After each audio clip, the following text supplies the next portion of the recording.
अस्सलाम वालेकुम नाज़रीन, आप देख रहे हैं प्रोग्राम आज 7 बजे और मैं हूं आपके साथ सवेरा भट्टी। बात करेंगे आज़ाद जम्मू कश्मीर के इंतखाबात के हवाले से। जी हाँ नाज़रीन, आज़ाद जम्मू कश्मीर के आम इंतखाबात के तीनों मराहिल का जो ड्रामाई सफ़र था वो अपने अख्ताम को पहुँच चुका है, जहाँ सियासी सबबंदियाँ, वोटर्स का जोशो खरोश और साथ ही अगर हम बात करें तो गैर मुतवक्के नताइज भी जमहूरियत के एक नए बाब का पता दे रहे हैं। जी हाँ, इस इंतखाबी मार्के में सबसे बड़ा अपसेट हल्का अली सौदाबाग से सामने आया, जहाँ मुस्लिम कॉन्फ्रेंस के सरबराह सरदार अतीक अहमद खान को अपनी ही आबाई नशिस्त पर जम्मू एंड कश्मीर दस्ते बाजू पार्टी के उम्मीदवार सरदार साजिद इकबाल के हाथों इबरतनाक शिकस्त का सामना करना पड़ा है। जो गैर रत्मी नताइज के मुताबिक सरदार साजिद इकबाल ने 40,720 वोट हासिल करके तारीखी कामयाबी अपने नाम की है, जबकि साबिक वज़ीर आज़म सरदार अतीक अहमद खान सिर्फ 19,542 वोट हासिल कर सके हैं। दूसरी जानिब पाकिस्तान पीपल्स पार्टी की क़यादत की बात करें तो पीपल्स पार्टी की क़यादत ने इंतखाबी अमल में मुसलसल और मुनज़्ज़म धांधली के संगीन इल्ज़ामात आयद किए हैं। पार्टी चेयरमैन बिलावल भुट्टो ज़रदारी ने अपने सख्त बयानात में इंतखाबी नताइज को मुस्तरद करते हुए इलेक्शन कमीशन को कड़ी तनकीद का निशाना बनाए और कहा कि वो इस धांधली पर खामोश नहीं बैठेंगे।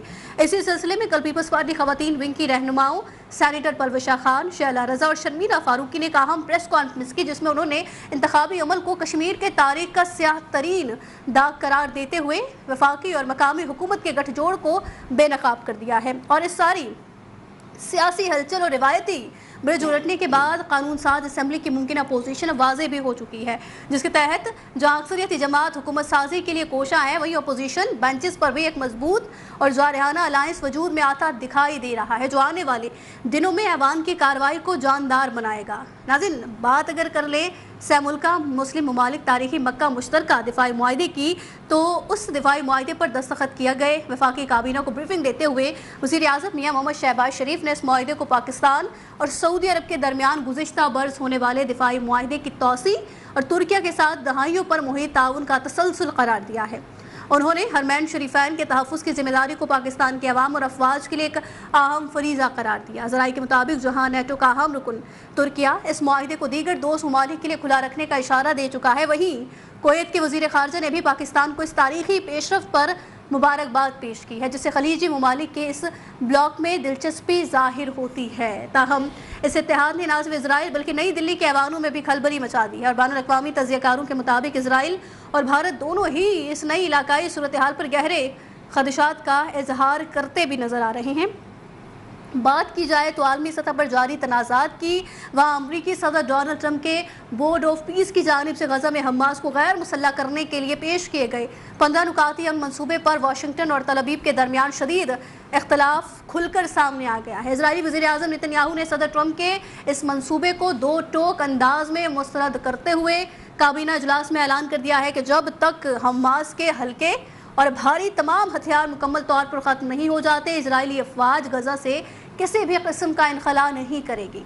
अंदरूनी मुल्क इंतखाबी हंगामे, खत्ते में भरता हुआ नया दिफाई ब्लॉक और सदर ट्रंप के यंग प्लान पर इजराइल का इनकार। आज के प्रोग्राम में तमाम अहम तरीन मौज़ूआत पर अपने पैनलिस्ट से बात करेंगे। ज्वाइन कर चुके हैं सीनियर तज़कियाकार हैं इम्तियाज़ खान पारान साहब, सीनियर तज़कियाकार है आज़म मलिक साहब, वो भी प्रोग्राम में हमें ज्वाइन कर चुके हैं। सबसे पहले रुख करेंगे आज़म मलिक साहब का, उनसे बात का आगाज़ करेंगे।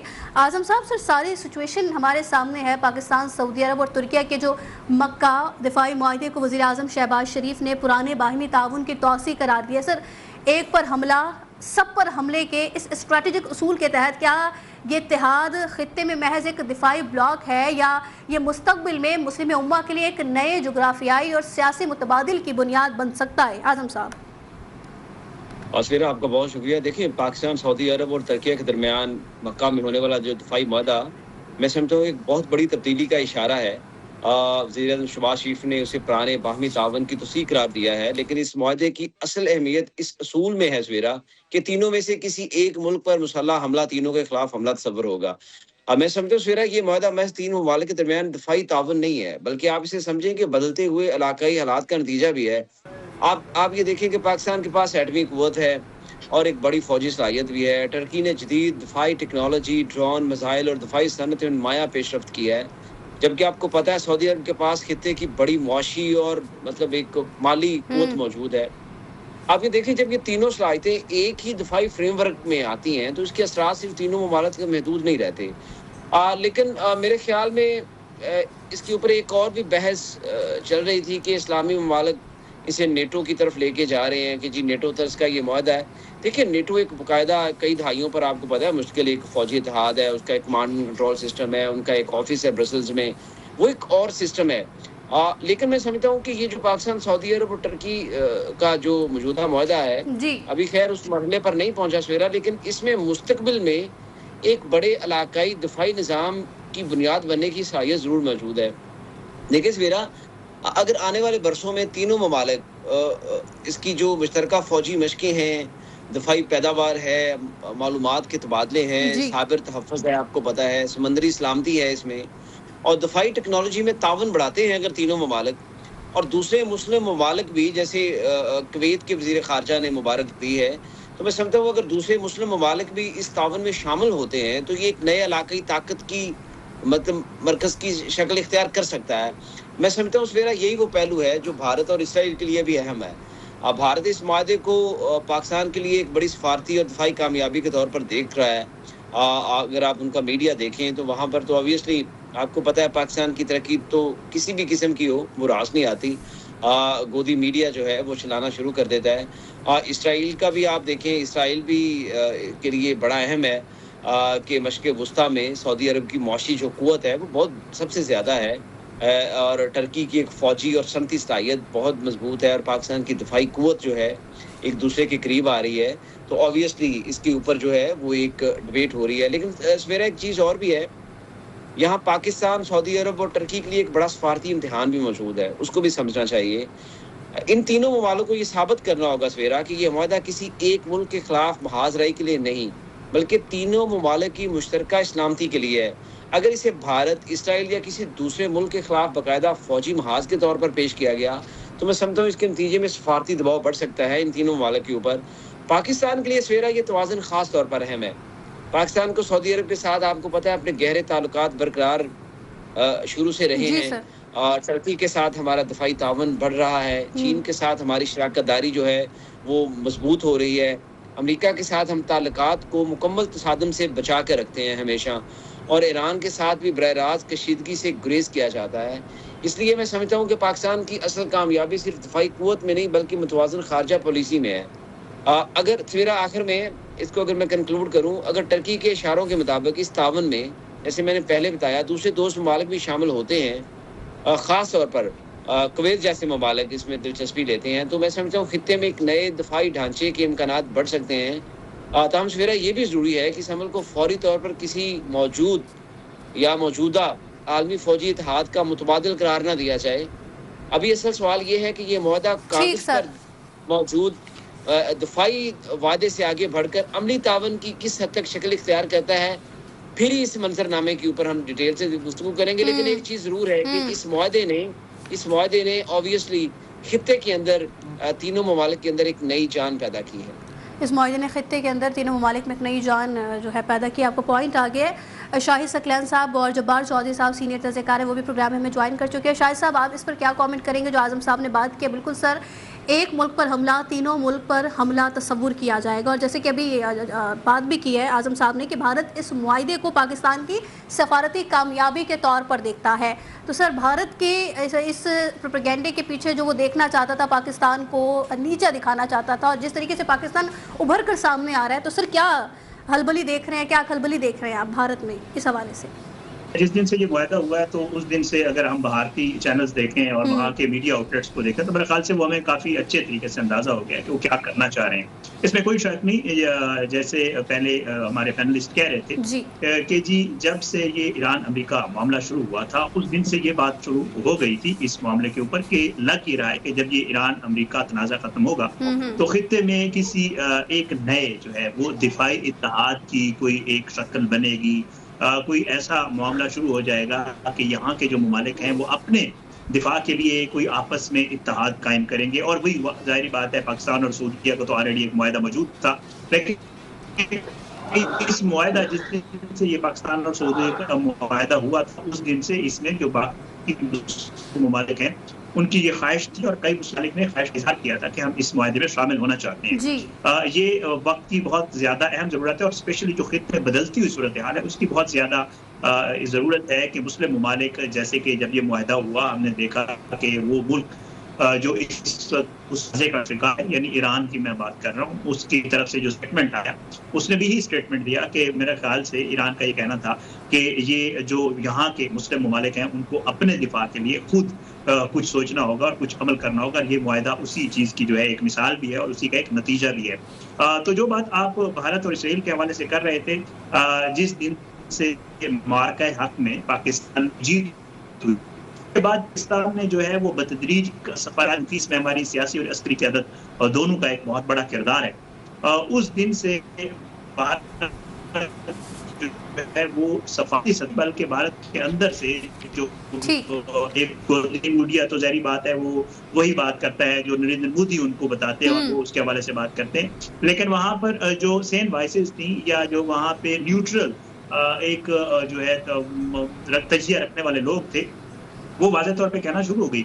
इवन जो पॉलिटिकल पार्टीज हैं, जो अपोजिशन की पॉलिटिकल पार्टीज हैं, आपने शशि थरूर को या दूसरे बाकी जितने भी लोग हैं उनको सुना, उन्होंने वाज़ेह तौर पे ये कहना शुरू कर दिया कि भारत आलमी सतह पे तनहा हो चुका है, कोई मुंह लगाने को तैयार नहीं है। किसी मुल्क ने, आपने देखा कि किस तरह दौरे हुए जब पाकिस्तान ने ये सफारतकारी की और फिर उसके बाद ये ईरान अमेरिका वाला मामला मुआरका हक के बाद शुरू हुआ और पाकिस्तान ने एक जो है वो बहुत ही तेज तरीन और मैं कहूँगा कि हार्ड लाइन पे और एक बहुत ही ज़बरदस्त तरीके से हमारे वज़ीर ख़ारजा ने, फील्ड मार्शल सैयद आसिम मुनीर ने और शहबाज शरीफ साहब ने जिस तरह पूरे ममालिक के साथ फ़ोन के ऊपर रब्ता और फिर खुद दौरे किए पर्सनली जाके और लोगों से वहाँ मुलाकात की, तो उसका जो रिजल्ट निकला उसने वाज़ेह तौर पे पूरी दुनिया में लोगों ने ये देखा कि जी पाकिस्तान का जो है एक सफारती जो एक कद है वो बहुत बड़ा हो गया। और फिर हमने देखा कि वो मुल्क जो अपने आप को सुपर पावर कहता है या सुपर पावर का दावा करता है, अमेरिका की मैं बात कर रहा हूँ, उसने भी और ईरान ने, वो ममालिक जो आपस में तनाज़े में घिरे हुए थे और एक दूसरे में के ऊपर हमले कर रहे थे और बातचीत करने के लिए तैयार नहीं थे, वो दोनों ममालिक मुख्तलिफ औकात में पाकिस्तान का नाम लेकर ये कहते रहे कि अगर हमारी दरमियान कोई बातचीत हो रही है, और अब भी वो यही कह रहे हैं कि अगर हमारे दरमियान कोई बातचीत हो रही है तो वो सिर्फ पाकिस्तान के जरिए हो रही है, मैसेजिंग अगर हो रही है पाकिस्तान के जरिए हो रही है। ये है कि पाकिस्तान का जो एक इमेज है, पाकिस्तान का जो एक लेवल है सफारतकारी की सतह के ऊपर, वो बहुत ऊपर चला गया और ममालिक ने जो है वो पाकिस्तान के ऊपर एतमाद करना और पाकिस्तान की बात को जो है वो सीरियस लेना शुरू कर दिया। यही दर्द है अमेरिका इसराइल को, यही दर्द है भारत को, और इस दर्द को लेकर वो रो भी रहे हैं, चीख भी रहे हैं। और आपने सुना होगा एक दौर था जब नरेंद्र मोदी कहा करता था कि मैं पाकिस्तान को आलमी सतह पे तनहा कर दूंगा, फिर दुनिया ने ये देखा कि नरेंद्र मोदी जो कहता था सब तनहा कर दूंगा, वो खुद इस मामले में जो है वो बिल्कुल तनहा हो गया और वो नजर आ रहा है ज्यादा तौर पे। कोई उनको मुंह लगाने को तैयार नहीं है, कोई मुल्क में दौरे की दावत नहीं देता। इवन अमेरिका जो उनका इत्तेहादी कहा जाता था इस खित्ते में सबसे बड़ा, बिल्कुल सर, दहशतगर्दी के साथ मिलाकर पाकिस्तान को इत्तेहादी कहा जाता, बिल्कुल सर, दहशतगर्दी के तौर पर पाकिस्तान को मिलाना और पाकिस्तान को दहशतगर्द मुल्क साबित करना भारत की यही कोशिश रही है, जिसमें वो अब नाकाम हो चुका है। ख़ासतौर पर बुनियानुल मरसूस के बाद मुआरका हक को अगर हम ना भूलें तो उसके बाद ही ये सारी सूरत हमारे सामने। आपको पॉइंट आ गया शायद साहब, बिल्कुल दुरुस्त बात की आपने। जब्बार साहब, सर क्या समझते हैं बैनुल-अक़वामी मुबस्सिरीन की अगर बात करें तो बैनुल-अक़वामी मुबस्सिरीन के मुताबिक सर इससे मुल्की इत्तेहाद यानी पाकिस्तान की एटमी ताकत, तुर्किया की जदीद अस्करी टेक्नोलॉजी और सऊदी अरब की मुआशी क़ुव्वत पर इजराइल और भारत की जानिब से जो कि हम बात कर रहे हैं गहरे खदशात का इजहार किया जा रहा है। तो सर इस बैरूनी दबाव और सफारती चैलेंजेस से निपटने के लिए तीनों ममालिक को अपनी खारिजा पॉलिसी में अब क्या समझते हैं, क्या तवाज़ुन बरकरार रखना होगा? जब्बार साहब, मेरा कोई तवाज़ुन बरकरार रखने की या किसी को जवाब देने की कतन पाकिस्तान को ज़रूरत नहीं है, सऊदी अरब को ज़रूरत नहीं है, तुर्की को ज़रूरत नहीं है, क्योंकि हमारे अपने मफाद हैं, हमारा अपना खित्ता है, यहाँ की ज़रूरियात है और हमने ये एक कह लें कि एक काम उठाया तीनों ममालिक ने। इसलिए हमें किसी को सफाइयाँ देने की भी ज़रूरत नहीं है और किसी को परेशान होने की भी ज़रूरत नहीं है, जैसा कि और बिल्कुल सफारती सतह के ऊपर यही हमने जो है वो इस वक्त कह लें कि जो जो जो लाइन्स हैं उन्हीं के ऊपर जो है हमारी सफारतकारी चल रही है। बजाते जितनी मैक्सिमम जितनी हो सकती थी पॉसिबल इस मुआहदे के अंदर वो जो है वो टर्किश फॉरेन मिनिस्टर की तरफ से भी आ गया स्टेटमेंट, हमारे डिप्टी प्राइम मिनिस्टर की तरफ से भी स्टेटमेंट आ गया, सऊदी अरब की तरफ से भी आ गया। अब इसको बाद किसी ने इसको कैसे लेना है ये उसकी चॉइस है, वो अपनी तारुफ से लेता रहे। लेकिन देखिए ये नेटो की बात होती है, ये मुआहदा जो है वो नेटो की जो शेख 5 है उसके अपना वो रेफरेंस का जो टर्किश जो फॉरेन मिनिस्टर है उन्होंने भी दिया कि जो शेख 5 है उसके तहत या उस तरह की अपना अरेंजमेंट के तहत जो है ये मुआहदा हुआ है। बिल्कुल वो शेख जो 5 नेटो के ट्रीटी के अंदर मौजूद है वही शेख जो है वो इस मुआहदे के अंदर, वो 2 शेख जो है वो कॉमन है। वो शेख क्या कहती है, नेटो की जो 5 शेक है वो कहती है कि नेटो ममालिक के जो सिग्नेटरीज हैं उनमें से किसी एक भी मुल्क के खिलाफ अगर कोई एग्रेशन होता है, कोई जारियत होती है, कोई जंग मुसल्लत होती है, कोई थ्रेट होती है, तो तमाम जो पूरा जो इत्तेहाद है वो मिलके उसको जवाब देगा, उसको काउंटर करेगा, उसको यूटिलाइज करेगा। सेम है, ये इत्तेहाद छोटा है, लेकिन नेटो का जो इत्तेहाद था उसमें ये इत्तेहाद का थोड़ा सा डिफरेंस भी है। फर्क ये है कि नेटो का इत्तेहाद जब बना तो वो एक जरूरत के तहत बना, यूरोप को जरूरत थी अपनी सिक्योरिटी की वर्ल्ड वार के बाद, ताकि जो है उसको मजीद किस्म थ्रेट से वो निपटा जा सके। लेकिन ये जो इत्तेहाद है ये हमारा नेचुरल इत्तेहाद है। नेटो का इत्तेहाद था वो उसकी डायमेंशन और थी, हमारा जो इत्तेहाद ये बना है ये कुदरती इत्तेहाद है। हम सऊदी अरब के साथ पहले ही जो है वो हर तरह से जान से दिल में दामे दिल में सुखने उनकी सिक्योरिटी के लिए, हर मैन शरीफ फैन की सिक्योरिटी के लिए हम हाजिर हैं, हमारी जानें हाजिर है वहां के लिए। और इसके साथ जो अभी हमने रिसेंटली जो मार्का हक लड़ा उसके अंदर तुर्की जो है वो बिल्कुल इसी तरह हमारे साथ शामिल रहा। तो ये पूरा एक नेचुरल एक प्रोसेस था, उसके बाद से ये चल रहा था, साल की कोई नेगोशिएशन थी, तो इस वजह से ये इत्तेहाद प्रमाण चढ़ा। अब जो पहले जो अरेंजमेंट है जीसीसी ममालिक का, खलीजी ममालिक ने भी अपनी सिक्योरिटी की जो अम्ब्रेला है वो हासिल कर रखी है, लेकिन वो अम्ब्रेला जो वो अननेचुरल है। ये बात हमें याद रखनी चाहिए कि वो अननेचुरल है। अमेरिका को अपनी सिक्योरिटी आउटसोर्स करना एक अननेचुरल जरूरत थी जिसने कभी ना कभी आके खत्म होना था। अब मेरा ख्याल है कि अब वो टाइम आ चुका है जब वो अरेंजमेंट को खत्म करने का, जब खत्म होने का प्रोसेस है। उसकी दो वजूहत है, एक तो नेचुरली इसको खत्म होना था जो टाइम आ गया, दूसरा फिर जब आजमाइश हुई, जब उस छतरी के दिफा, जब उस छतरी ने जब वो प्रोटेक्ट करना था इस पूरे जीसीसी रीजन को, वो छतरी में सुराख होते हुए हमें नजर आए। वो छतरी जो है वो दिफाई छतरी अपना काम नहीं कर सकी। तो फिर मेरा नहीं ख्याल कि अगर कोई शख्स जो है वो चीज को आजमाए और वो आजमाइश पे पूरी ना उतरे तो दोबारा वहीं पर जाए। दूसरी तरफ पाकिस्तान है जो आजमाइश में पूरा उतरा। मार्का हक के दौरान हमने देखा कि हम दिफा करने के सर पाकिस्तान मार्का हक में पूरा उतरा है, जिस तरीके से पूरी दुनिया ने देखा। इसलिए ये इत्तेहाद नेचुरल है। बिल्कुल सर, ये इत्तेहाद नेटो बने ना बने, लेकिन इसने पूरे खित्ते की तरफ जाना है और इंशाल्लाह ताला बहुत से दूसरे ममालिक भी अपनी प्रीवियस जिम्मेदारियों से जान छुड़वाते हुए इस इत्तेहाद के अंदर आएंगे, इस इत्तेहाद के अंदर शामिल होंगे। बिल्कुल जब्बार साहब आपका पॉइंट आ गया। इम्तियाज साहब वही बात करें सर, तुर्की की जानिब से ये जो मक्का मुश्तरका दिफाई मुआहदे को हम देख रहे हैं कि दीगर दोस्त ममालिक के लिए खुला रखने का जो इशारा दिया गया, इस इशारे और कोई जैसे खलीजी ममालिक की दिलचस्पी के बाद क्या इस ब्लॉक का दायरे कार वसी होने से मशरक़ वस्ता और जनूबी एशिया के जो रिवायती इत्तेहाद है जैसे कि नेटो या दीगर इलाकाई ब्लॉक्स जो सर हमारे सामने आते हैं, क्या उन पर कोई बराह रास्त असर पड़ेगा, आप समझते हैं? बिस्मिल्लाहिर्रहमानिर्रहीम। हर दम दुरूद व सलाम मोहम्मद आले मोहम्मद सल्लल्लाहु अलैहि वसल्लम पर। देखिए, एक बहुत मशहूर मकौला है मुसल्लम कि ज़रूरत ईजाद की माँ होती है। ठीक। जब अमेरिका ईरान झगड़ा शुरू हुआ या उससे पहले इसराइल से चलता रहा और ईरान 40 साल से इन तमाम सूरत हाल को फेस कर रहा है, लेकिन आबनाए हरमस कभी बंद नहीं हुई थी। तो ज़रूरत पड़ी और एक क्लिक हुआ किसी के एडवाइस के ऊपर कि आबनाए हरमस बंद की जाए, अपर एंड हो गया ईरान का। उसके बाद जब अमेरिका ने देखा ये क्या हुआ, उसने उसकी नाकाबंदी शुरू कर दी। ये एक नई डेवलपमेंट आई कि नाकाबंदी शुरू हो गई। अब इसी तरह से अगर आप देखेंगे तो इसकी ज़रूरत थी। पाकिस्तान और सऊदी अरब ऑलरेडी लास्ट ईयर से एक दिफाई एग्रीमेंट के अंदर मौजूद थे। अब टर्की की उसके अंदर एंट्री हुई है।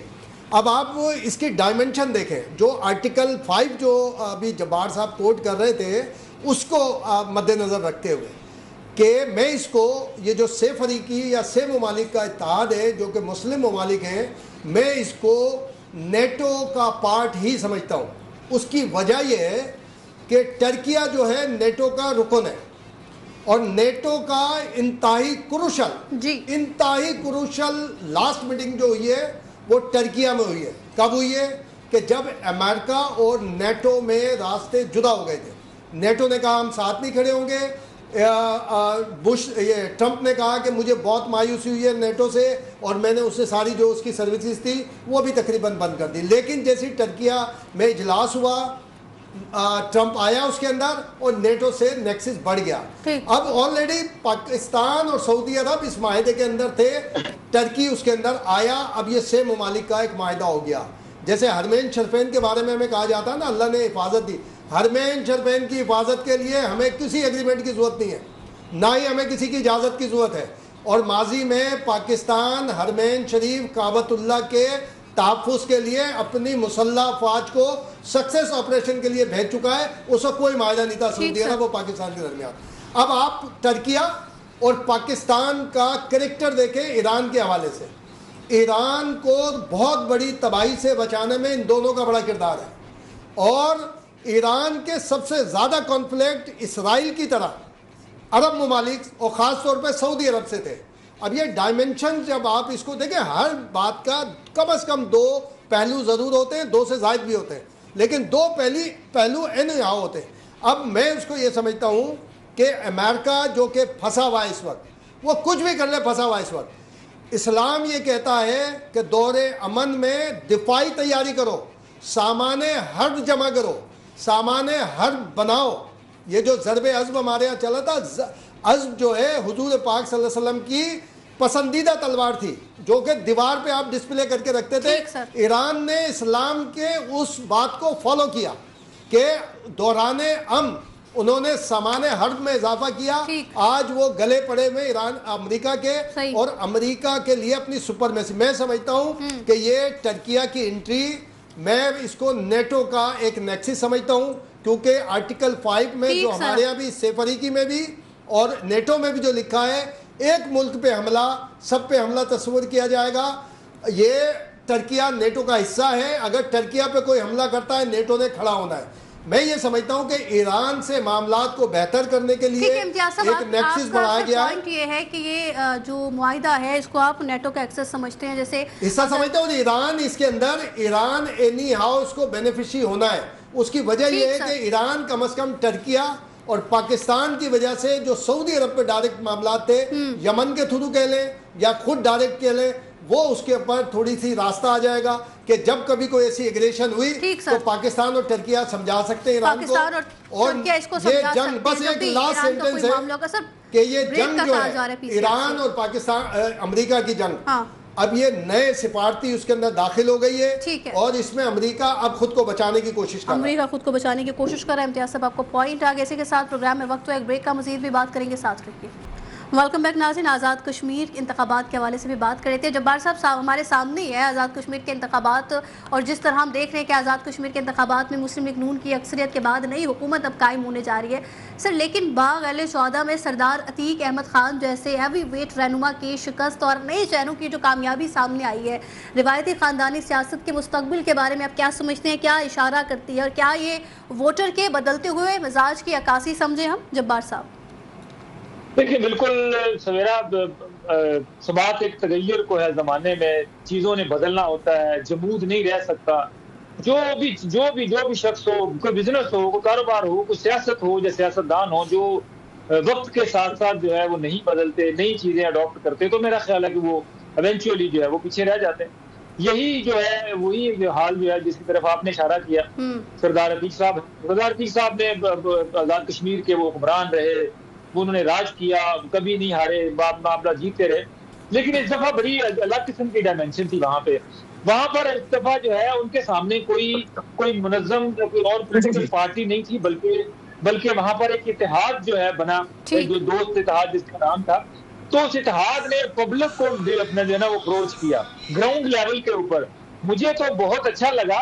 ठीक है, सरदार साहब जरूर हारे हैं, लेकिन ये कि जो जीते लोग हैं वो आम लोग हैं वहां के नीचे, जिनके ग्राउंड लेवल के ऊपर नौजवान यूथ, और वो अब्बासी साहब ने लोगों को मोबिलाइज किया। सियासत इसी का इनाम है कि आप लोगों को मोबिलाइज करें, लोगों को बताएं कि मैं आपके लिए बेहतर हूं, मैं आपको बेहतरी के लिए काम कर सकता हूं। उनका एजेंडा था लोगों के लिए रोजगार देना, और वो बहुत इंटीग्रेटेड, यानी कि मैंने उनकी गुफ्तगू सुनी है अब्बासी साहब की जो जीते हैं, वो बहुत ज्यादा इंटीग्रेटेड है पाकिस्तान के साथ, पाकिस्तानियत के साथ, ग्राउंड के ऊपर लेवल पूरी तरह। तो वो मेरा ख्याल है कि उसके बाद फिर वो पॉलिटिकल प्रोसेस में यकीन रखने वाले हैं। ये वो लोग नहीं थे जो बाहर को शरपसंद जो है वहां पे धरना दे के बैठे हैं। ये असल नौजवान है आजाद कश्मीर के, जो जिनका मुस्तकबिल है, जो मुस्तकबिल की क़यादत है, आगे बढ़ने का रास्ता है, वो लोग इंटीग्रेट हुए हैं, उन लोगों को मोबिलाइज किया है, पॉलिटिकल प्रोसेस में आए हैं और हमने देखा कि वहां पर एक नई क़यादत जो है वो उभर के आई है। वक्त के साथ साथ चीजें बदलती हैं, चेहरे बदलते हैं, लोग आगे आते हैं। तो बेस्ट ऑफ लक फॉर सरदार अतीक साहब। लेकिन वहां पे बहुत सारा जो है वो मामला और भी हुआ है। अपना क्या नाम है, हमारे इम्तियाज साहब के दोस्त हैं, उनका भी जो है वो हाल अच्छा नहीं रहा। इन्होंने पिछले कहा था कि दुआ करें, तो हमने दुआ तो की थी लेकिन अल्लाह ताला ने नहीं कबूल की, तो भाई तो वो भी उनको भी जाहिर है वहां पर भी कामयाबी नहीं मिली। तो बहुत सारी डायमेंशन चेंज की है और जो वहां पे जो सिटिंग प्राइम मिनिस्टर जो जीते हैं जी सर, वहां पर अभी रौला चल रहा है। वहां पर जो मोहसिन अजीज साहब है वो धरना दे के बैठ गए, क्योंकि इल्जाम पीपल्स पार्टी लगाती थी वहां पे धांधली का, और इस दफा इल्जाम पीपल्स पार्टी के ऊपर लगा है। तो वो बहुत सारा जो है ना, ये जो आखिरी जो मरला जो है ये बड़ा डिफरेंट किस्म का रहा है। वहां पर PMLN को एक सीट मिली है, 2 सीटों के ऊपर पीपल्स पार्टी और एक आजाद जो पैनल बन के जीता है। नहीं, डिफरेंट किस्म के रिजल्ट आए, लेकिन बहरहाल अब आगे वाला मामला जो है वो PMLN की गवर्नमेंट बनाने की पोजीशन में है। वो अकेले वहां पे अपनी हुकूमत बनाएंगे और उसके बाद फिर जो बाकी जो लोग धरना देके बैठे हुए हैं, प्राइम मिनिस्टर साहब ने भी कल अपना ऐलान किया, उनके साथ भी गुफ्तगू होगी, मुज़ाकरात होंगे। और मैं शुरू दिन से कह रहा था कि ये जो इलेक्शन हो रहे हैं, जो पॉलिटिकल प्रोसेस जो हो रहा है, डेमोक्रेटिक प्रोसेस जो हो रहा है, ये बहुत सारे मसाइल हल करेगा। और ये जो लोग बैठे हैं इनके साथ भी नेगोशिएशन होगी, इनके साथ भी राब्ता होगा, और ये भी जो है इंशाल्लाह ताला वहां से धरने से उठेंगे और पॉलिटिकल प्रोसेस में शामिल होंगे, आजाद कश्मीर की तरक्की में शामिल होंगे, शामिल होंगे। और बिल्कुल ये ऐसी सूरत-ए-हाल नजर आ रही है। जब्बार साहब, जैसे आपने कहा कि नई क़यादत उभर कर आई है और नए चेहरे सामने आ रहे हैं। आज़म साहब, जब्बार साहब की सर बात सुनी है, पीपल्स पार्टी के चेयरमैन बिलावल भुट्टो साहब के हवाले से बात कर लेते हैं। सर, बिलावल भुट्टो जरदारी साहब और ख़वातीन विंग की प्रेस कॉन्फ्रेंस में मैं इंट्रो में भी बता चुकी हूँ, इंतखाबी अमल पर संगीन तहफ़्फ़ुज़ात का इज़हार किया गया है। अब हिज़्ब इख्तिलाफ की जानिब से इन इल्ज़ामात को पार्लिमान और अदालतों में ले जाने के ऐलान के बाद क्या समझते हैं, ये जो नई बनने वाली आज़ाद कश्मीर की हुकूमत है, इसके लिए सियासी इस्तेकाम बरकरार रखना कितना बड़ा चैलेंज बन जाएगा? आज़म साहब, देखिए ज़रा, अभी जो बात हो रही थी वो बिल्कुल ठीक है कि आज़ाद कश्मीर का जो वोटर है वो अब सिर्फ नाम, ख़ानदान और माजी के सियासी रुतबे की बुनियाद पर वोट देने के लिए तैयार नहीं है। इसलिए बाग के हल्के में आपने देखा सरदार अतीक अहमद खान जैसे तजर्बाकार और अहम सियासी रहनुमा की शिकस्त जो है इस तब्दीली की तरफ एक इशारा भी है। देखिए, जो मैं समझता हूँ कि ये कबल वक्त भी होगा कि अगर हम ये कहें कि ख़ानदानी सियासत ख़त्म हो रही है, ये मेरा नहीं ख्याल ज़्यादा दुरुस्त बात है शायद, कि ख़ानदानी ताल्लुक सियासी नाम अब खुद वोट की ज़मानत नहीं रहे। वोटर ये भी देखना चाहता है कि उम्मीदवार उसकी रोज़मर्रा ज़िंदगी, रोज़गार, बिजली, आटे, सड़क, तालीम और मुकामी मसाइल के लिए क्या कुछ कर सकता है। लेकिन जिसकी तरफ आपने इशारा किया, इस इंतखाब के बाद दूसरा और ज़्यादा अहम सवाल इंतखाबी अमल की शफाफियत का है। और पीपल्स पार्टी ख़ास तौर पर बिलावल साहब की जानिब से इंतखाबी अमल पर संगीन एतराज़ात उठाए गए हैं और उन्हें पार्लिमान और अदालतों तक ले जाने का ऐलान भी किया गया है। देखिए सवेरा, अगर ये मामला आगे बढ़ता है तो नई हुकूमत के सामने सबसे बड़ा इम्तिहान सिर्फ हुकूमत बनाना नहीं, बल्कि अपनी सियासी साख और अवामी एतमाद को बरकरार रखना भी होगा। शहबाज शरीफ साहब ने भी इसके ऊपर कहा है कि कुछ अनासर ने HAK में हालात ख़राब करने की कोशिश की, ताहम वो ये भी कहते हैं कि मसाइल का हल बातचीत में है। मेरे ख्याल में सवेरा नई हुकूमत को इसी बात को अपनी सियासी हिकमत अमली का बुनियादी असूल बनाना चाहिए। अगर हुकूमत इब्तिदा में ही अपोजिशन को सियासी दुश्मन समझने के बजाय एक फरीक और मुतलका जमात समझे, देखिए इंतखाबी एतराज़ात को सुनना लाजमी है, इदारा जाती रास्ता भी आपने फ्राहम करना है और आवाम के जो मुआशी मसाइल के हल पर फौरी तवज्जो भी आपने देनी है ताकि सियासी कशीदगी जो है वो कम हो सके। देखिए, जो इंतखाबी अज़रदारियाँ हैं, जब पाकिस्तान पीपल्स पार्टी उसकी तरफ जाएगी, इलेक्शन कमीशन ऑफ पाकिस्तान में वो इसके ऊपर कंप्लेन दर्ज करवाएगी और इसके बाद फिर पता चलेगा कि आज़ाद कश्मीर का जो इलेक्शन है वो किस किस्म की बेज़ादतियाँ हुई हैं। देखिए, पाकिस्तान तहरीक इंसाफ की तरफ से एक इल्ज़ाम लगाया जाता था कि जी फॉर्म 47 का, और आपको पता है कि पंजाब असम्बली के अंदर जो टोटल अज़रदारियाँ इन्होंने दायर की वो 37 हैं। अगर ये 37 के नताइज भी उनके हक में चले जाएं तब भी वो इस पोजीशन में नहीं होंगे कभी भी कि वो हुकूमत बना सकें।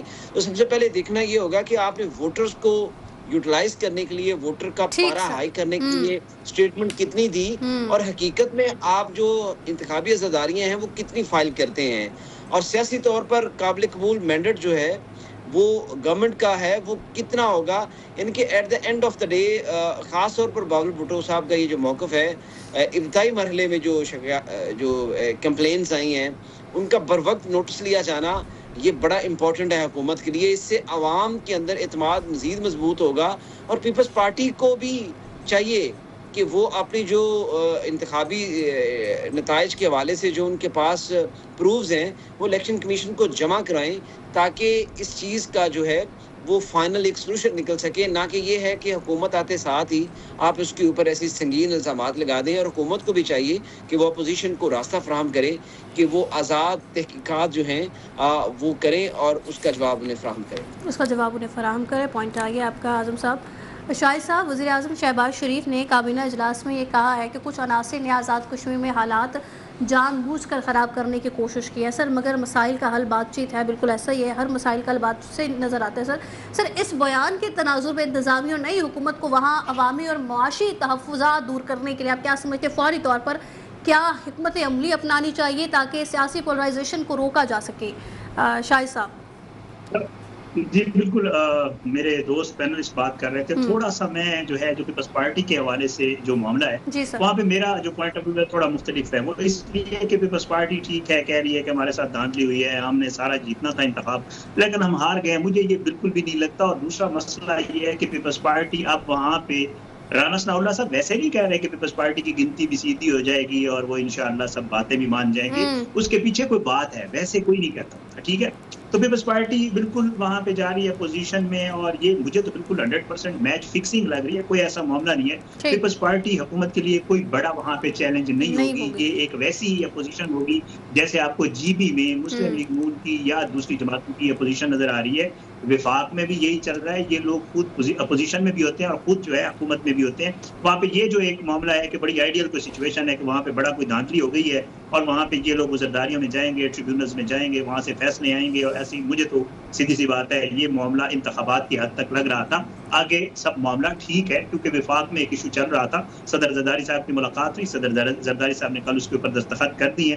तो मेरे ख्याल से अब वो इंतखाबात वाला जो ही एक फेज है वो खत्म होगा तो फिर अपनी जो है सारे तनख्वाह पे काम करेंगे, वो इतना बड़ा मामला नहीं। हाँ, जहाँ जो एक नई हुकूमत बनी है उसके हवाले से मैं जरूर कहूँगा वहाँ पे बहुत सारे चैलेंजेस उसको जरूर फेस करने पड़ेंगे। एक चैलेंज उसमें सबसे बड़ा जो है वो वहाँ पे नाराज लोग हैं जिन्होंने जो है वो आपको पता है वहाँ पे एक धरना दिया हुआ है। वज़ीर आज़म साहब ने बड़ी अच्छी बात की है, बातचीत होनी भी चाहिए, वफाकी वज़रा भी इसके ऊपर बात कर रहे हैं, और मेरे ख्याल से जो है ये सबसे पहला काम जो है वो जो आने वाली नई हुकूमत होगी उसको सबसे बड़ा चैलेंज ये होगा, और वो यकीनी बनाना होगा उसको कि कम से कम वो क्योंकि मैंडेट लेके आए, तो जो हुकूमत मैंडेट लेके आई होती है उसका सबसे बड़ा काम ही जो है वो लोगों को मुतमईन करना होता है और उनके जो मफादात होते हैं उनका ख्याल रखना होता है। तो मेरे ख्याल से सबसे बड़ा जो चैलेंज उनको होगा, एक तो वो जो लोग बैठे हुए हैं जो नाराज हैं उनसे बातचीत होगी, करनी भी चाहिए, और वज़ीर आज़म साहब ने बड़ा अच्छा एक पॉइंट उठाया है कि जी बातचीत होनी चाहिए और बातचीत ही मसले का हल होती है। दूसरा वहाँ पे मैं अक्सर वहाँ पे मसाइल जो हैं वो बड़े गंभीर हैं। मसाइल वहाँ पे गंभीर इसलिए हैं कि वहाँ पे एक तो इंफ्रास्ट्रक्चर का बड़ा प्रॉब्लम है। हम सब लोग जब वहाँ पे इलेक्शंस में जाते हैं घूमने फिरने के लिए, वैसे भी जब जाते हैं तो वहाँ पे रोड्स का और इन चीज़ों का बड़ा मसला है। नौजवानों की बेरोजगारी वहाँ पे एक बहुत बड़ा प्रॉब्लम है आज़ाद कश्मीर में। ज़्यादातर लोग जो है वहाँ से नौकरियों की तलाश में यहाँ इस्लामाबाद, रावलपिंडी हमारे पास आते हैं और हम यहाँ पे उनसे मिलते हैं, तो वो वहाँ पे जो चीज़ें बताते हैं वो बहुत मसाइल हैं। हेल्थ बहुत वहाँ पे अगर खुदा न खास्ता कोई बीमार हो जाए, मैं अक्सर प्रोग्राम्स में कहता रहता वहाँ सिर्फ अस्पताल इसलिए है कि वो रेफर करते हैं रावलपिंडी या आपके होली फैमिली हॉस्पिटल या इस्लाम फैमिली हॉस्पिटल में। तो ये वो चीजें हैं, ये वो मसाइल हैं जो आज़ाद कश्मीर में मौजूद हैं, जैसा कि हमारे पाकिस्तान में मसाइल हैं। तो मेरे ख्याल से जो नई आने वाली हुकूमत है उसको ठीक है, सियासी चैलेंजेस तो मुझे इतना बड़ा कोई नजर नहीं आ रहा क्योंकि उनका अच्छा खासा मैंडेट है, मुस्लिम लीग खुद ठीक है। शाहिद साहब आप कह रहे हैं सियासी चैलेंज को इतना बड़ा नजर नहीं आ रहा, आजम साहब सर क्या ऐड करना चाहते हैं, शॉर्टली ऐड कर दीजिएगा, फिर इम्तियाज साहब से भी सवाल करेंगे। देखिए मैं सिर्फ ये कहना चाहता हूँ, देखिए बिलावल भुट्टो की इल्जामात को सिर्फ आप ये कह के नजरअंदाज नहीं कर सकते कि वो एक डिफीटेड पार्टी है, और ये मेरा ख्याल नहीं दानिशमंदी होगी। देखिए अगर इल्जामात गलत हैं तो तहकीकात के जरिए उन्हें गलत साबित किया जाए, और अगर कहीं बेइज्जती हुई है तो उसका इजाला किया जाए, वरना आजाद कश्मीर के डायमेंशन इस वक्त बड़े बड़े बड़े बड़े मतलब सख्त हालात के ऊपर हैं, वरना ये चीजें फिर एक दफा कंट्रोल से बाहर होंगी।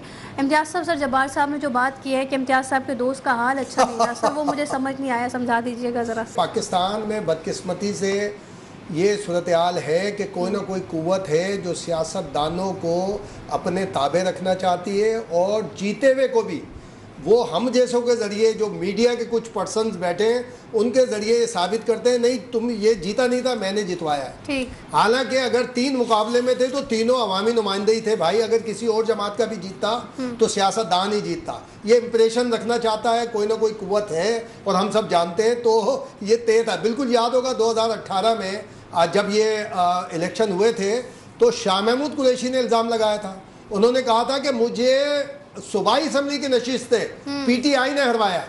अब क्या था, वो एक ताकतवर थे, उनका ये इम्प्रेशन था कि वो जीतते ही वज़ीर आला के उम्मीदवार होंगे और मजबूत उम्मीदवार होंगे, तो जो ताकतें हैं उन्होंने कहा पहले ताकत को ख़त्म किया जाए। तो हमारा यार भी उस पेरिस में था, उनके बारे में डिस्कस होती थी कि यार अगर ये जीतेगा तो हो सकता है बिकमिंग प्राइम मिनिस्टर ये होंगे, हमारे जर्नलिस्ट साथी है तो इस वजह से शायद। और सरदार अतीक का जो है ना, सरदार अतीक सवेरा ट्रस्ट डेफिसिट कर गए थे, और जब ये इनकी लास्ट गवर्नमेंट थी, जब उस वक्त हम कश्मीर में मौजूद थे, आई थिंक कि मुमताज़ राठौर साहब प्रेसिडेंट थे, और एक मामला चल रहा था नो कॉन्फिडेंस का। इनकी कई एक एक्टिविटी ऐसी हुई जिसका मैं खुद भी आई विटनेस हूँ, और उस वक्त हम वहाँ पर थे, तो वहाँ से सरदार अतीक साहब ट्रस्ट डेफिसिट कर गए, नवाज शरीफ की हिमायत भी लूज़ कर गए।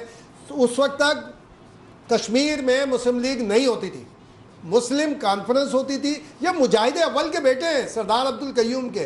ये मैं समझता हूँ कि इनको अपने आप को रिवाइव करना पड़ेगा, अपनी पॉलिटिक्स को चेंज करना पड़ेगा कि ट्रस्ट जो डेफिसिट हुआ है सियासत में भी और इस्टेब्लिशमेंट में भी, उन दोनों को इनको दोबारा से डेवलप करना पड़ेगा, अदरवाइज नहीं है। अब ये उनको ये मैसेज हो गया। और आपने कश्मीर में भी देखा जो मजबूत उम्मीदवार थे ना, अब फैसल मुमताज़ राठौर देखे ना, उसके खिलाफ एहतजाज चल रहा है ना।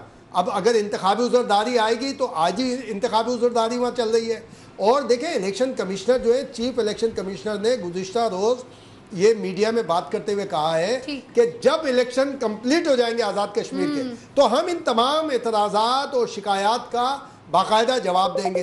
जब जवाब आएगा तो फिर उस वक्त हम देखेंगे कि क्या सूरत हाल आगे बढ़ती है। लेकिन ये कश्मीर के इंतखाबात होना ही काफ़ी है। जो वहाँ की सूरत हाल थी, जिस तरह से कैंपेन चल रही थी, उस हवाले से वहाँ पे इलेक्शन, हुकूमत किसी की भी बने, भले कौमी हुकूमत बने, लेकिन इलेक्शन का होना सबसे बड़ा था। इंटरनेशनल एक मैसेज गया कि नहीं जी लोग वहाँ पर हैं। अब जाहिर है कि ये जैसे आजम भाई भी बात कर रहे थे कि जो नाराज लोग हैं उनसे बात करने में, लेकिन अगेन अपना किबला, मैं कहता हूँ इनको क्लियर होना चाहिए हुकूमत को भी। ये जो महाजरीन के हवाले से शहबाज शरीफ ने भी जो एक लुकमा डाला है ना, क्या हम इसमें भी बात करेंगे? तो अगर ये महाजरीन की नशिस्तें ख़त्म करने की तरफ अगर हम बात करेंगे तो बहुत खतरनाक काम हो रहा है, जो गिलगित बल्तिस्तान के इंतखाबात में भी हुआ, वादों की सूरत में, नून की तरफ से भी, पीपी की तरफ से भी, और यहाँ भी। तो अल्लाह ना करे हम इंडिया के आले फैसले की तरफ ना जा रहे हो। ये मैं खतरनाक फील कर रहा हूँ। मुजाहिदीन महाजरीन की नशिस्तें रहनी चाहिए, महाजरीन की नशिस्तें। और वही बात आपने कहा कि पॉलिटिक्स को चेंज करना पड़ेगा, कश्मीर के इंतखाबात होना ही काफ़ी। इस तमाम तो सूरत हाल पर बात करने के लिए मौजूद मेहमान मौजूद थे। आप तमाम के वक्त का शुक्रिया। प्रोग्राम से दीजिए सवेरा भट्टी को इजाज़त। अल्लाह हाफिज़।